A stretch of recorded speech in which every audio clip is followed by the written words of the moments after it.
Welcome to Zen and the Art of Real Estate Investing. What if you could learn from experienced real estate investors, find out what got them to where they are now, get insight into their daily habits, and take these insights to inspire your own growth?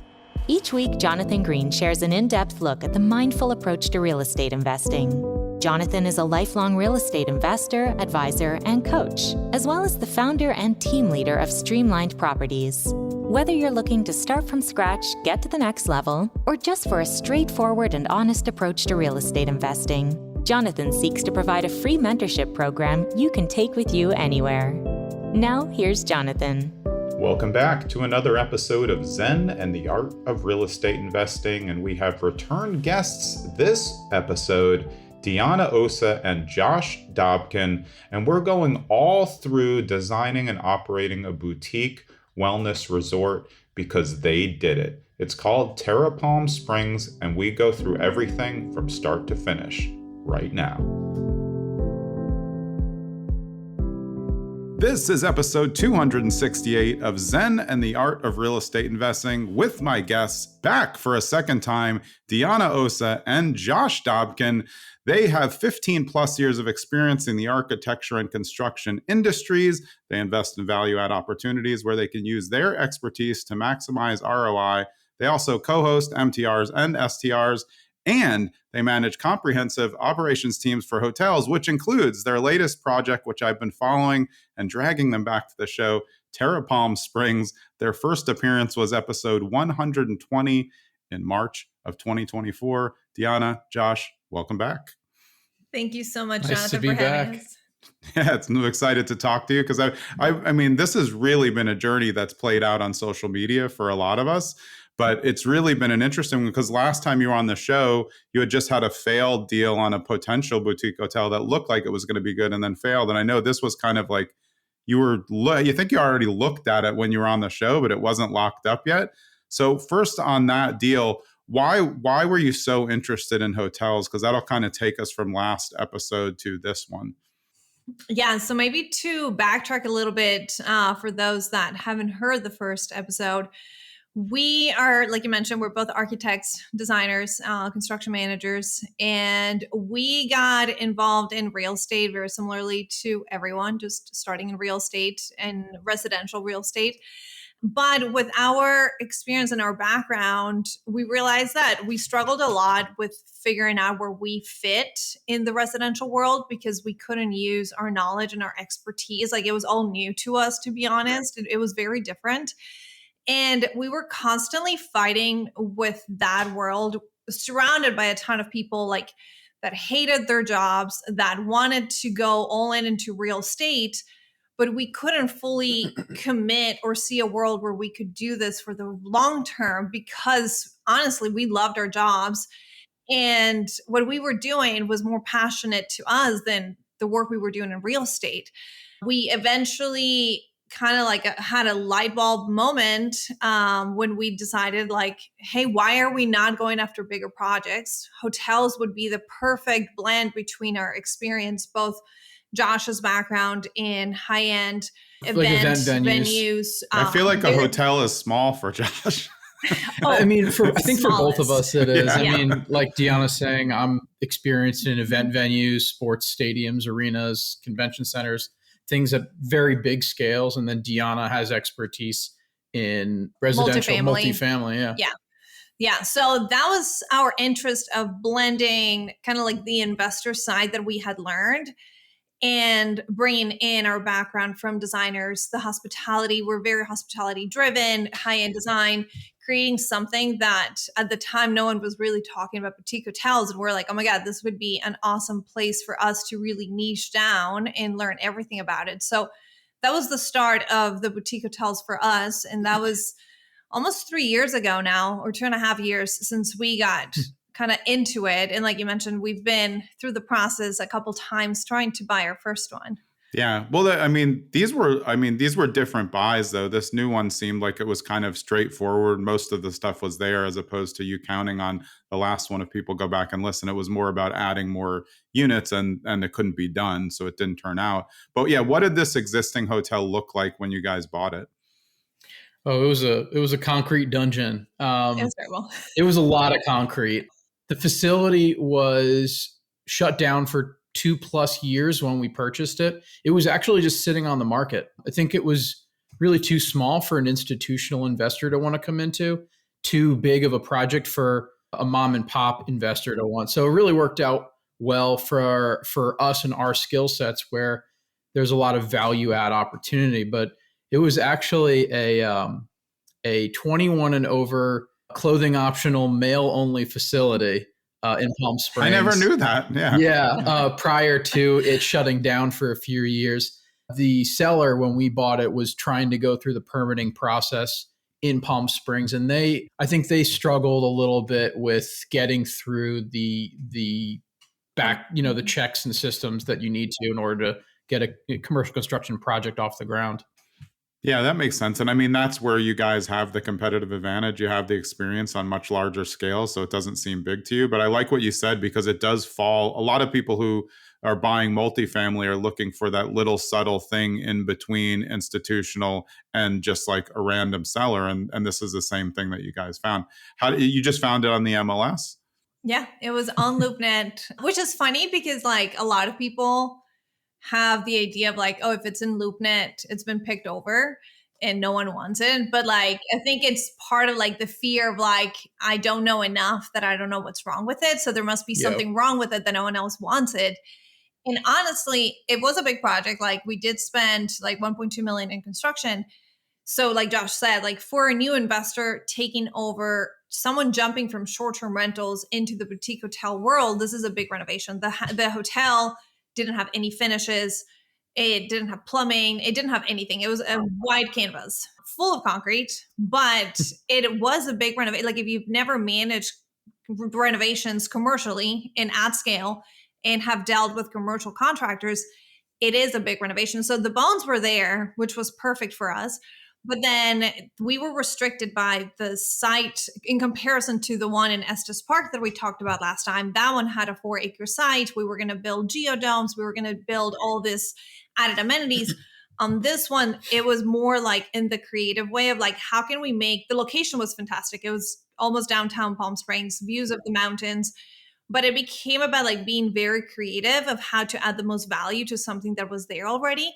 So with the design process, we decided to, for example, one of the big changes we did was move the entry, like something so simple, from moving the entry from the existing location to, there was a secondary exit. It was an egress exit. And we're like, what if this became the primary entry?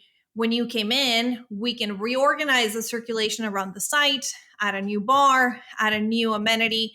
All the social spaces are near the entry. So that way, like programmatically too, like when you come in, you're coming in through the social space. You're not coming in through a unit. And also you're coming in and your first impression is the backdrop of the mountains in Palm Springs. So even things like that added a ton of value because people come in and they're like, oh my God, this is amazing. And if we had kept the entry where it was before, it would have been like, oh, this is cute. Like, this is pretty, but not the same first impression. So it became a lot about being super strategic with what we could do with the existing structure and the existing footprint that we had because it was a limited site plan. Yeah, I mean, it feels like you guys were acting as sculptors more than painters. Like it wasn't a canvas, it was a block that you needed to carve out. Because I remember watching it and seeing like, wow, okay, the pool does not look good when you got started.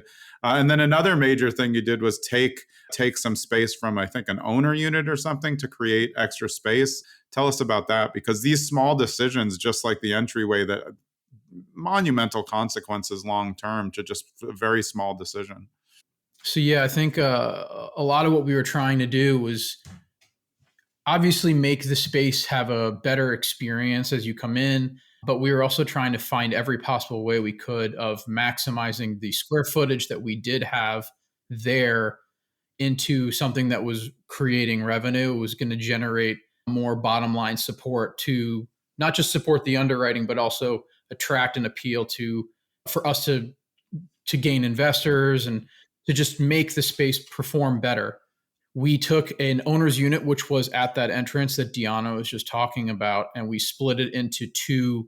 It's now unit 1 and unit 2 of our facility. It was a full suite for the previous manager to both stay in and then have check-ins out of, we converted it into, it had a small kitchenette that became like a kitchenette area for one of the units. So we separated it, put 2 bathrooms in between, and then created an amenity called the rain room, which Deanna can certainly go into a little bit more, where that used to be the check-in desk for the manager. Yeah. And another one that we did was this building was built into 70s. It has gone back and forth between a residential building to hotels, back residential. Actually, the previous owner wanted to convert it into residential again, but the units were actually very large size. And we ended up having, so the hotel is 13 rooms because of the 2 rooms that Josh mentioned that we added. But all the rooms had very similar square footages. And because we were limited with the amount of things we can add on the side, we decided to take one of our rooms that was very large and split it into half. So now we would lower the ADR, the average daily revenue for that room, but we would be able to use existing square footage to add more amenities. So with the other half of that room, we added a Himalayan salt sauna, and that was the side of the building that we were attaching a new infrastructure for the bar. So we were able to use some of those spaces, the existing infrastructure, like there was a kitchenette. We used that plumbing to create a new public bathroom that we needed for ADA. So we were able to get creative with reducing the cost of the new construction by using some of the existing infrastructure that was there. Yeah, and I mean, I know you had decided in advance, like this was really going to be a wellness hotel and that vibe, but that's really important because that goes to changing the entry and adding the sauna and adding the rain room. How did you come up with this game plan all together? Because you guys have 2 partners and then there's LPs on the deal. How do you come up with what works for everybody? I know I saw Soli touring some other places, and I think you guys did too. Where did the inspiration come from beyond your own experience? So at the time when we walked away from Estes Park, this was actually, I think, like looking back, like one of the things that I value the most about our partnership with Soli and Carrick. When we walked away from that project, we used to have meetings like on a daily basis and then like a big weekly meeting. We actually continued having those meetings. And even though we had no project insight, but we ended up like taking a step back and being like, okay, what do we want? Like, what are we after? Like, if we're going to really create a partnership, like we want it to last, and like we had multiple calls where each of us was going around saying like, what does your perfect day look like? What are you really good at? What are things you don't want to do? Like, how can we look for something that, like, if we're going to do this, that this is a passion, no one's forcing us to do this. So let's make it the best it can be for all 4 of us. And we had a lot of conversations about what that looked like. And at the same time, we were looking at new markets, trying to find like, okay, what market fit that buy box of what we could develop and create. And Palm Springs was one of them. And it's really funny because a lot of people say like, why would you ever invest in Palm Springs? Palm Springs is overly saturated. There's so many hotels and there's so many short-term rentals. A lot of competition. So much competition. And to us, it was almost the opposite of like, why wouldn't you invest in Palm Springs? There's already people coming here. You're not creating the demand. It checked all of our boxes in between like distance from metro areas, distance from a national park, strong economic forces, strong labor market. It had an airport. It had so many things that to us was like perfect checkbox. The biggest constraint is how do you differentiate yourself from the other hotels? And that's where the wellness idea came from. The more we understood the market and we flew to Palm Springs multiple times, walked multiple hotels, and we started to understand who's the avatar, who are the people who are coming here. A lot of those people are the LA crowd, the San Diego crowd. That is the majority of the people who come for a weekly, like when it's cloudy and rainy in LA, everyone goes to Palm Springs. So we started thinking like, okay, who are these people? What are they looking for? What's not in the market? And funny enough, wellness was something that was not in the market. There was a lot of hotels that offered spa amenities like a massage, but that's as far as they went. No one really claimed the wellness component. No one really took it to every single decision that they were making, and like the little aspects about, like, we've really considered the wellness into every aspect that we've put into the project, and no one had done that. So that's where the wellness, we really pushed it forward, because one, we do see that there's a big trend towards that in all aspects of the world and our culture. But also it was a big component that was missing in Palm Springs. And that was really what we were trying to create, is something that, why would people choose to stay with us and not the neighbor? And it's because our offering is very different to what the neighbor is offering. Yeah, and I think that helps change the travel trajectory of people, because I do think Palm Springs is still kind of old school. So it made sense to me. I haven't been there in a long time, but I do know a fair amount about it. And when you were saying there's a lot of competition, but it's not direct competition, I get a lot of old hotels. I mean, residential is a lot of mid-century modern. It's kind of like an old vibe, but I can see just in proximity, like you said, LA, San Diego, there's opportunity there. And it's Palm Springs. I mean, it's hot, but it's nice. So it's accessible for a lot of people, which I'm sure helped you get a lot of traffic right away. Yeah, for sure. And I mean, when you're coming up with these design, you're of course trying to maximize, because you can't add any extra space. But what are you weighing when you figure out, hey, we're going to go wellness, this isn't like anything else? Where are you deciding which things you need? Like, I need this Himalayan salt sauna, because I'm a big wellness person, and I look at all the stuff and there's so many things. It's like, how do you choose which things are going to be used and have the best ROI in a small space? Yeah, I think that's a great question, especially because this was our first hotel. So it was hard when we were doing the underwriting to place a dollar value to a lot of those things. We didn't know. Even the bar, for a while, we considered, do we actually go for a liquor license or not? Like, there were so many things that we couldn't put a number to it, to like, what is the actual ROI on this? And what is the actual revenue we can collect from that amenity?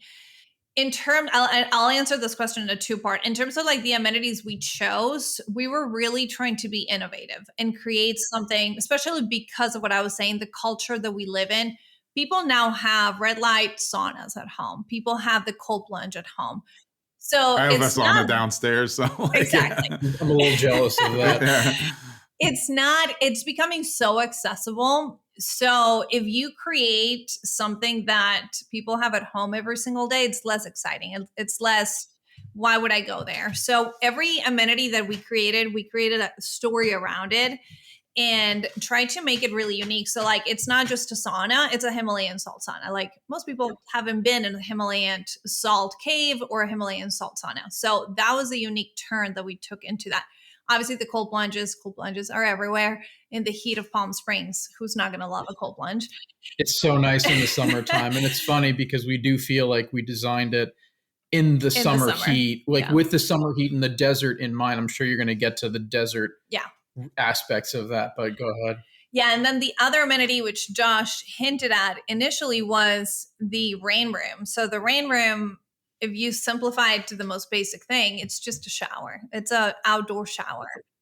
It's a big outdoor shower, but you tell the story, and that's where the marketing and branding becomes so important. So when we were doing the addition of the bar, we ended up having to demo the existing outdoor shower. And so we knew we had to add it back, but we didn't know where, or if, because the site already had so much concrete, we were concerned about like opening concrete, then you're going to have to patch it. It's going to look patched. So we were like, oh, where do we put this? Where do we put this? And then we had this check-in closet that by the general manager's room, it used to be a closet. They had a desk there that would do their check-ins from there. And it was a pretty decent sized room. And we were like, at the time, the Milan, I don't know if you've seen the Milan spa that went viral last year. It's this video of like, it's a giant hot tub and it has LED screens all around it. And the idea is that you sit there in the hot tub with probably 15 other people. And the LED screens show, it's super immersive. It's dark. It shows like a storm rolling in and there are sounds of thunder. And as the storm rolls in, it dumps water on you. So we were super inspired by that. It's super unique. Yeah. And we And were that's like, experiential, okay, which is what you're super going for, experiential. not just like you said, what, I can go downstairs, but that's not what you're going to have. Exactly. So we were like, how can we create something like that? And we were like, what if we create a rain room? And we found the biggest shower. I really thought we were being scammed. Is a 4 foot by 4 foot rain shower. And we installed it. The room is really dark. It has speakers with the sound of thunder. It's full of jungle plants all around you. And it's dark in there with LED lights. So like it became super immersive. And like the story is like it never rains in the desert. You're in the desert, but when it rains, it pours. So come here and experience a desert rain.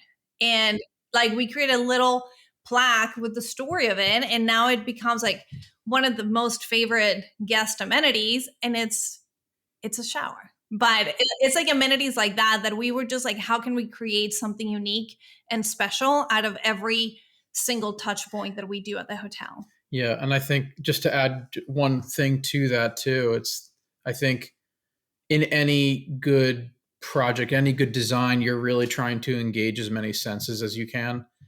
And I think from a wellness perspective too, getting back to, I think, some of your original question again, that's what focusing on wellness is all about, is that there's a wellness of mind and a wellness of body, that they talk to each other and they both rely on senses to be able to, I think, connect those pieces together. And so putting these amenities together, it was very important to tell the story, not just from a marketing perspective, but really from an experiential perspective. Yeah, I completely understand, and it actually resonates with me really well, because as I think of it, it's like, what do you want to do if you're going to a wellness getaway? You'd like to not be on your phone. I mean, that's a huge thing. And when you get experiential things and things that touch the senses, you're much less likely to just revert to your phone. If you're sitting out on a lounge by the pool, you can still look at your phone, but when you're not going to do that in a rain room with LED lights, and everything happening, because it's a different experience. And that's what you want people to pay for too. And you also, of course, part of it is making sure that you're giving high value for a good price, so that the hotel can make good money, but people still leave happy, right? And that's a tough thing to do in this time. Exactly. And yeah, that touches to the other point that I was going to mention earlier, is that because all of this was our first hotel, again, we couldn't put a value, like how much can you charge for a rain room? We didn't know. How much can you charge? Yeah, right. Where's like, the example? Yeah. Exactly. So what we ended up doing in terms of the financials was, both Josh and I, but also our partners, were all very conservative. So we ended up running our underwriting at like a middle of the road type of hotel in Palm Springs, with like very average ADRs, very average occupancy. Never did we obviously had like 10,000 iterations of our underwriting, but just to see the capacity. But like the one that we were running our numbers on and like talking to our investors about included 0 added revenue for alcohol, 0 added revenue for spas or added services. What we decided in being conservative was, if we are happy, the thing we can control the most and we know the most data from is the room revenue.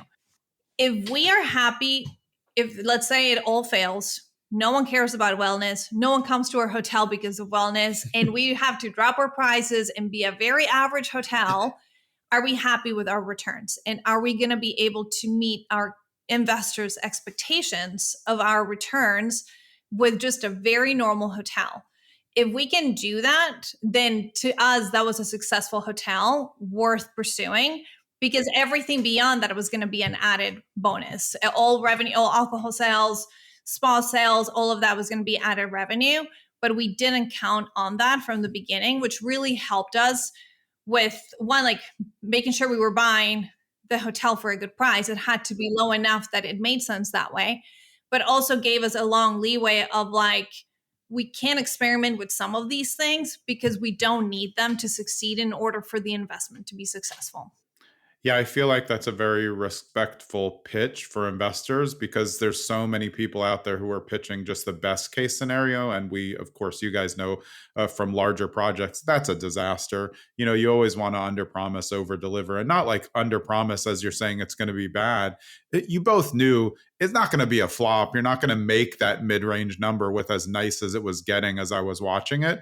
But that's a very fair and I think, as I said before, a respectful presentation because then you're bringing in people who you're going to blow them away if things even go mildly okay. So as they go, it's like, wow, they get even more excited that they invested instead of, promising them in the world and then just like scraping by barely.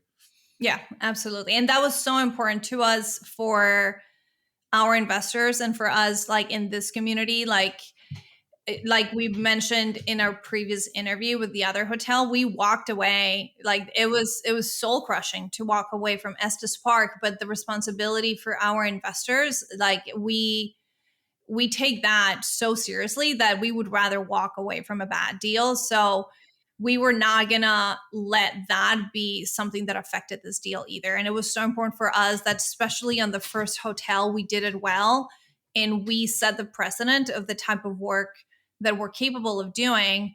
Because for us, it's not a one and done. Like this is one out of many hotels that we hope to do.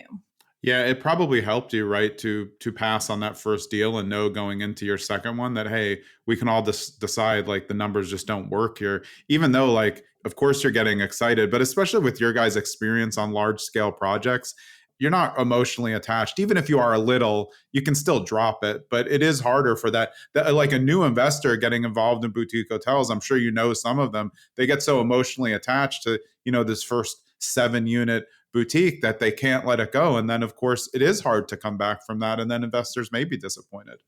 Absolutely. The more that you try and force something to work, I think the harder it becomes to succeed. If the pieces don't feel like they're fitting together, forcing it is rarely going to make it work. Hey, it's Jonathan. I hope you're enjoying our second episode with Deanna and Josh. And if you're interested in checking out their boutique wellness resort, go to Terra, that's 2 R's, palmsprings.com, and also follow that account on Instagram. You will be blown away with what they've done and what they're doing. It will inspire you on your journey if you're interested in this asset class. Let's get back to them. Yeah, and I found that especially as you're running numbers, you guys talk, you have all these iterations. The thing about spreadsheets is you can just switch one line and then everything works.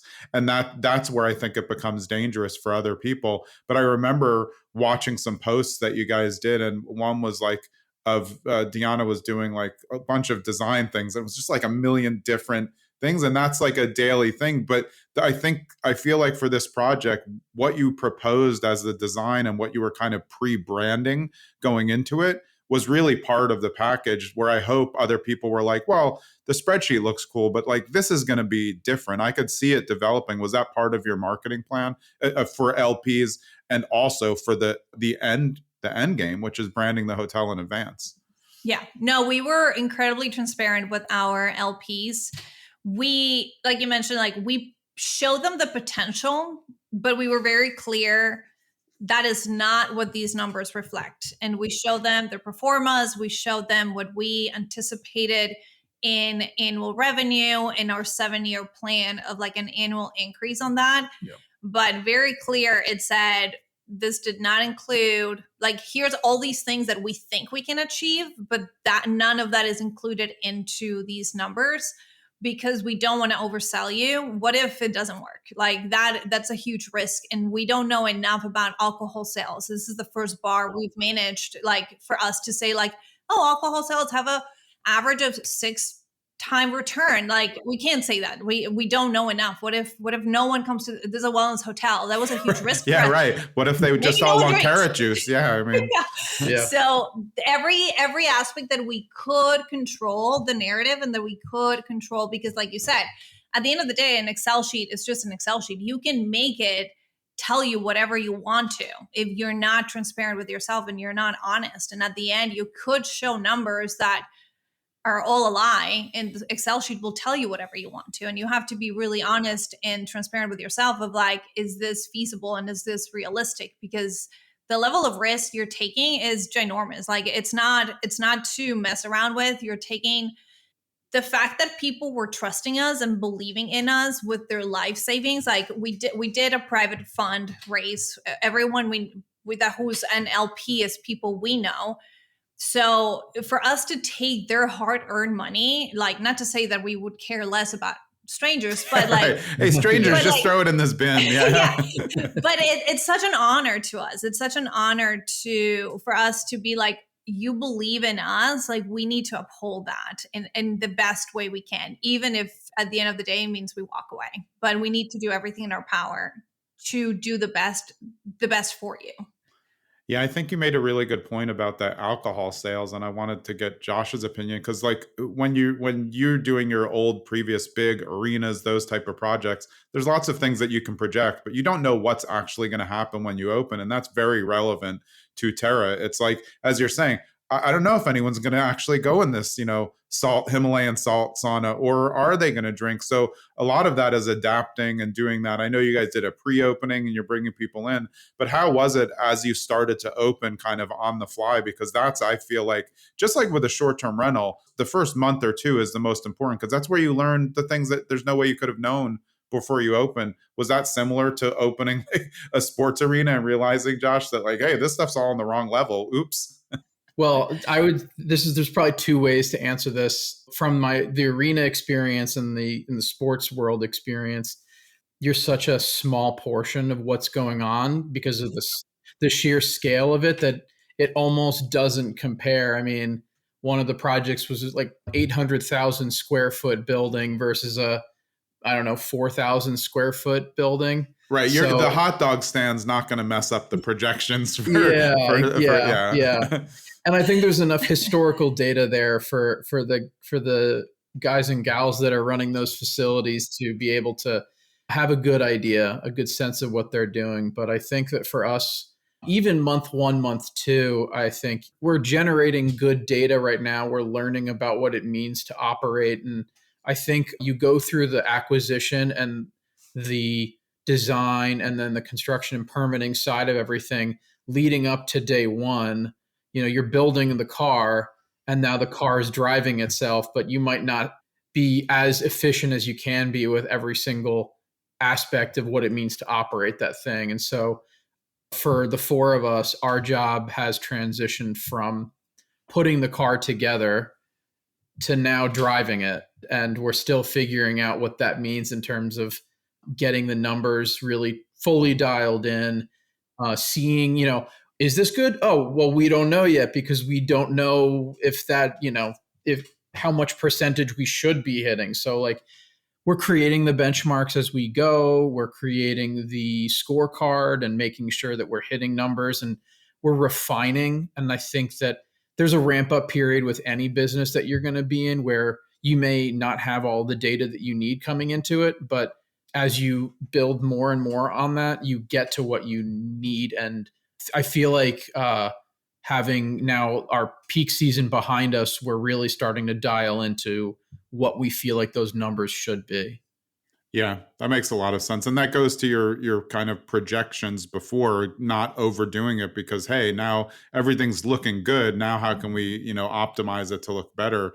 Were there any things that either drastically overperformed or underperformed based on what you were just hoping for in your head? I think one thing we've learned, we open, so the high season of Palm Springs really starts ramping up in like late November. But really because everyone else wants to escape the winter, everyone goes to Palm Springs in the winter months. So January through April and May are really like the peak months. And we open right at the start of that. So looking back, one of the things that we've spoken as a team as lessons learned is we wish we had opened maybe in November to give ourselves more, like we did part of our underwriting assume that ramp up period that Josh was mentioning where we expect lower occupancy, we expect lower sales, our pricing needs to be a little bit lower than we want to get people in the door. We have no credentials, we're a brand new hotel. Ideally, we would have done that by November, so that really at the start of the peak season, we had reviews on board. We had tested the systems, we had tested the team. So that was a little challenging of opening a hotel right at the start where like everything was expected to be perfect. And we didn't know. Everything was new construction. We were testing everything. Everything was new. The team was new. The VAs were new. The general managers were new. We had never run a hotel. Everything was new. So it was an added level of stress on top of like, we are serving our best clients that we want them to come back next summer, next high season. So that was one of the things. And also something we didn't, for example, with the alcohol sales, we're like, oh, people are going to drink for sure. And we created like this very catered menu. The menu is amazing. Josh worked really hard in creating this menu as well. But it was really funny because we opened in January and it's a wellness hotel and everyone was doing dry January. And we're like, damn it, bad time to open a hotel when no one's drinking. I don't every month is some different, what did everyone have a mustache then too? I don't know. I mean, it's too much. Every day is like, chili fries day. Come on. Yeah. So that one was funny of like, oh yeah, like we gotta probably our February data will be a little bit better once people give up on the no alcohol. But yeah, it's stuff like that you just don't know. Like you don't know until you open. But it was all a big lesson. And we had a fantastic team. We all moved to Palm Springs for since we got the day we signed documents, all four of us had already signed a lease in Palm Springs and we're living in Palm Springs. And we were there for the entire duration of the construction through opening. We're there weeks later. Like the two of us were there until like March, months after opening, just there every single day, checking on the team. What can we improve? What are we doing? Like the narrative, we do a little tour for our guests, showing them all the amenities, like nailing every little aspect of every touch point with the guest to make sure that we were doing it better and learning from that process as well. Because again, we didn't know what we didn't know. So it has been a really fun experience. Now we've been able to take a step back and let the team run. And yeah, it's been really fun. It's only been 6 months, right? Yeah. Yeah, we got started. We really took our first guests in right around the beginning of the new year. Yeah. I mean, that's a quick, you guys did. So how did the marketing go? And as a new business, does that help or hurt you when you start getting good press and publicity? Sometimes it's like, well, we're not really ready for this. We're hoping for a little bit more of a soft launch. Yeah, honestly, that was part of it too, that we did a lot of things for our marketing, our branding. We hired a branding company to design all the branding for Terra, all the logos, the colors, everything. That went hand in hand while we were doing the architecture work so that the two of them felt very cohesive and they came together at the same time.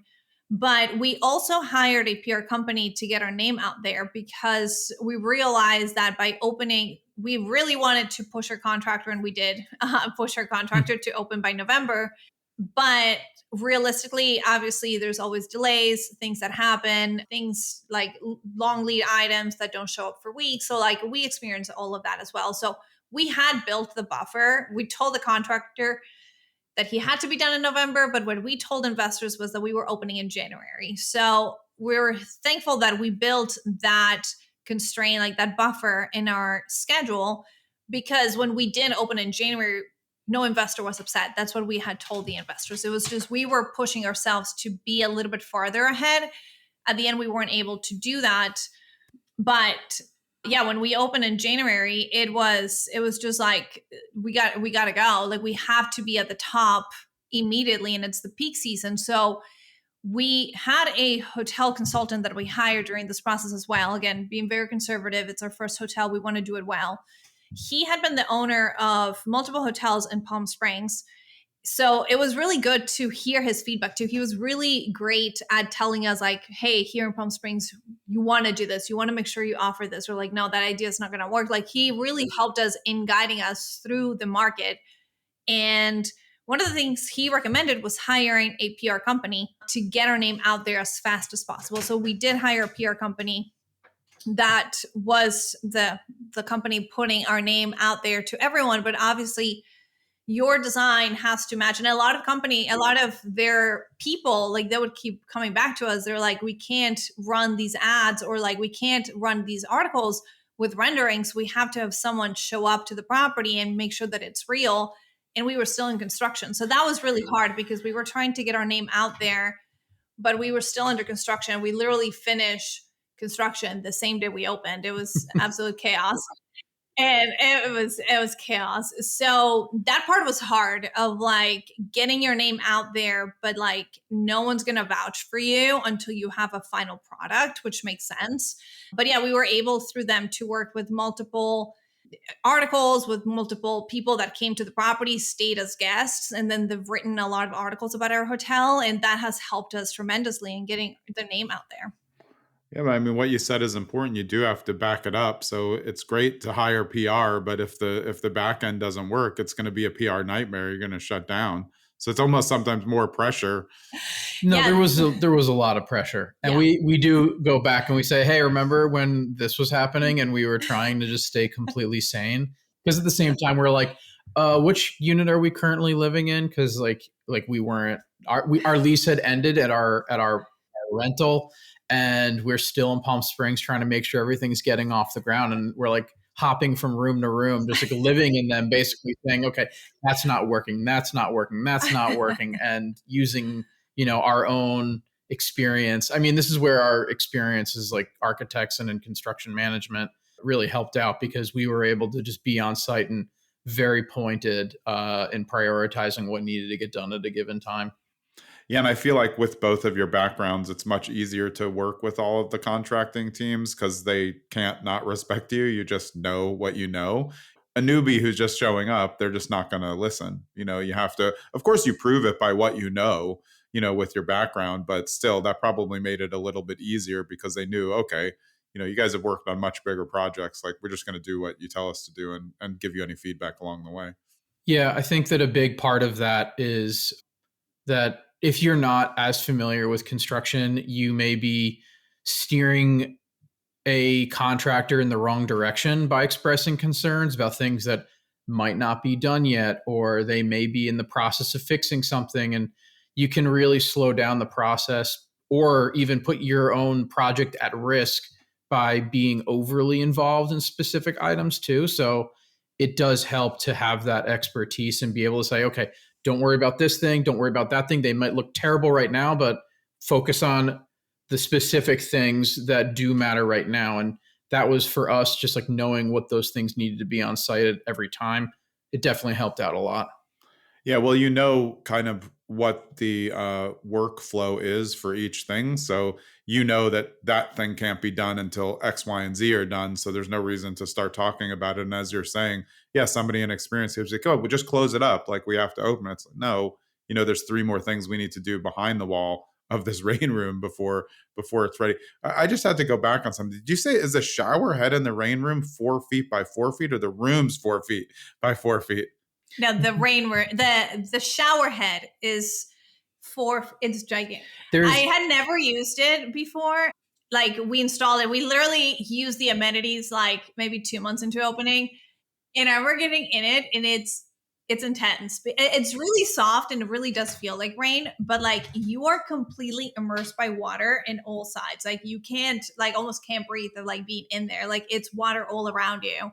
There's 1,600 individual nozzles on it. I believe there's 144 per square foot times whatever that 16 number is or whatever. I think it actually might even be more. It might be closer to 2,000 individual nozzles on it. But yeah, it's ridiculous. It's worth experiencing. Yeah, but again, that's what you're going for. And I think, one thing that I think that you said before that I think is important, that I think is really more modern marketing, is storytelling. You're storytelling the amenities, because that's what really resonates with people, because then they're going to go and tell the story to someone else. And if they have something there to reference, they have a better way of telling it, instead of like, oh, there's a big shower. It's like, no, it's not just a big shower. It's not just a sauna. It's different. And if you give them the information that they can relay, or they can go to the website, then it really is more transferable, I think, than something else. Yeah. Storytelling is a huge component of putting together an experience. I mean, you can't have one without the other.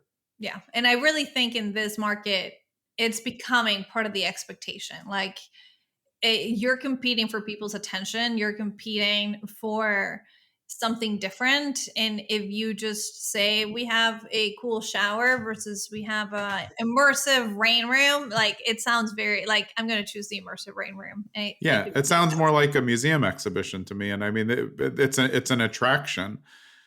Yeah. How did you were saying before that there was no way to really know the costs of things. So how are you even coming up with costs for some of these amenities in terms of what might be extra charges and what is going to be all inclusive at a hotel? Because I'm sure there's a lot of decision making that goes around that. Hey, what are we giving people and putting into the room price, and what are going to be add-ons? Because I think as I don't stay at hotels that much. I would stay at a hotel like this. I just like more short-term rental type vibes. But yeah, I would always wonder like, hey, well, like if I go to Canyon Ranch or something, I'm like, well, why is all this stuff? I always get the all-inclusive package just so I don't have to worry about it. So how do you make those decisions? Because I think that's something important that may change over time also.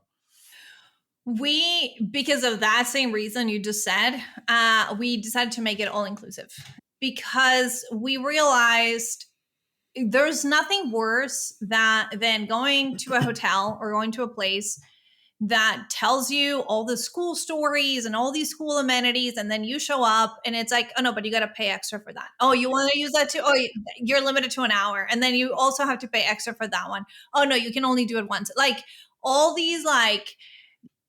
Yeah, like the notes that they put of like that you read the small font, like that no one reads. Like fine print. Yeah. Yes. So we decided, obviously, in terms of the cost of the construction, obviously we knew what it was going to cost. And we knew because we did a comparative analysis. We call it sensitivity analysis of what we bought it for compared to like the current market. And also like at refinance, what other hotels were selling for. So that gave us a price per room that we could understand in terms of like how much we were buying for and how much we were expecting to refinance, what our buffer per room was. So we had actually a pretty wide range of like, if we went over budget, if we overspent in all these amenities, like we knew that based on the market comps, we were going to be okay. So that gave us some confidence in it's worth to add the amenities because we know today's market, our avatar is looking for that experience.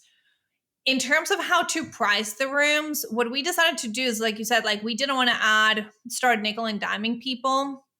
We decided to make it an all-inclusive hotel, which also doesn't exist in Palm Springs. No wellness hotel. The only amenity is the spa, which you pay extra for. We did do that. The massage. Yeah. So the massage is the only thing. Right. But that's a person doing a service. So exactly. So that's the only thing that if you want that additional service, like that's a contracted work, we have our team of masseuses that come to the property.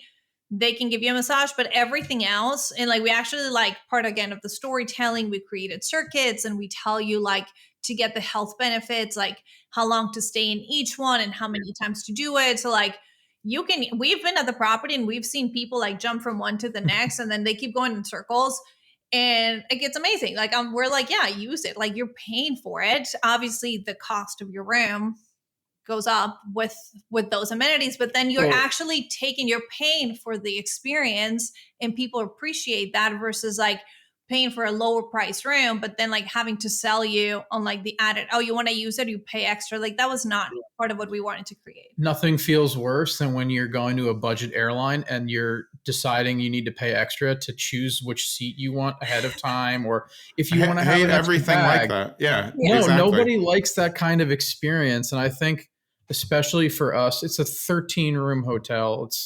Everybody's sharing the space, like the amenities, everything's intimate. And it's really hard to say these rooms are going to get that amenity or access to this thing. And these aren't. It becomes an operational challenge to just try and police that. And nobody wants to do that or be that person. Yeah. That changes the whole energy and the vibe of the space too. Yeah.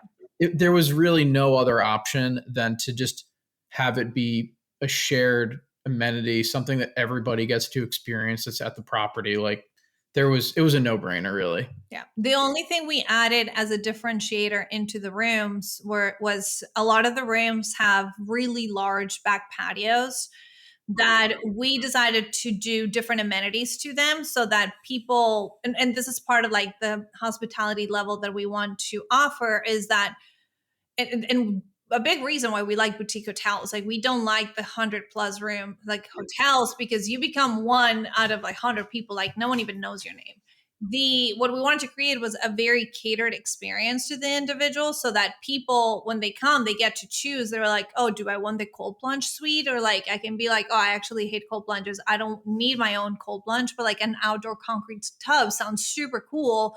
Or like, no, I don't want that, I want the soaking tub in the bathroom because I want to take a bath every night. Like, you can choose your own experience, and the price of the room reflects that. But in terms of the shared amenities, all the rooms get the same shared amenities. Mm-hmm. Yeah. I mean, that's a really big hospitality decision. As we've all said, I don't know anyone who likes that. It's like a fake out. Well, it's $119, but also PS, your sheets are $100. It's like, it's just silly. I mean, and I just don't think it leads to people wanting to leave a good review or leave happy, especially because it's always when you check out of a hotel, of course, now you just get the bills automated or in your email or something. But I remember when I like stayed at hotels when I was younger, like pre-internet, and you get the bill and I'm like, huh? Like, even now, if you stayed at a regular hotel and then you're like, parking was $52, I'm literally like there's 1,000 spots. Why is it $52?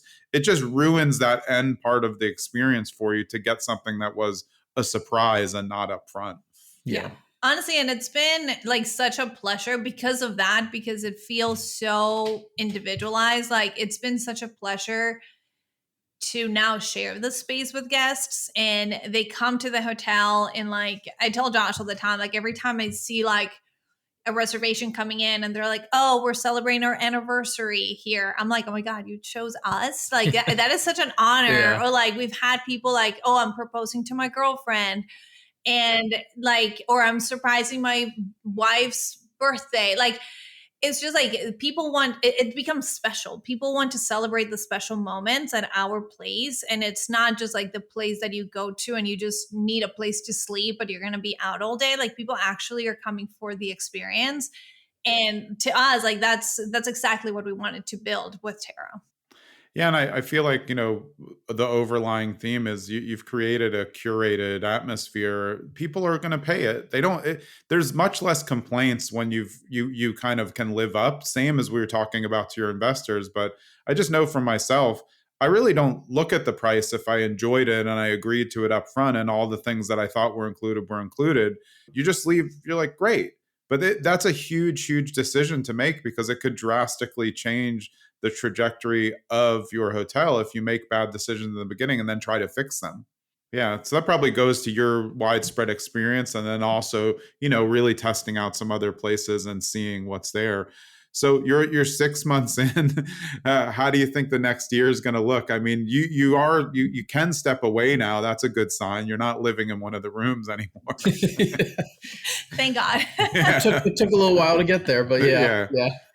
Yeah, so this year, really, like Josh mentioned, we've been super focused in stabilizing the hotel. Each of us has different aspects of the hotel that we own and we oversee, and we take care of it. We have the systems in place, the team in place, but right now it's more of an oversee and like learn of like every month is a new month that we haven't experienced before.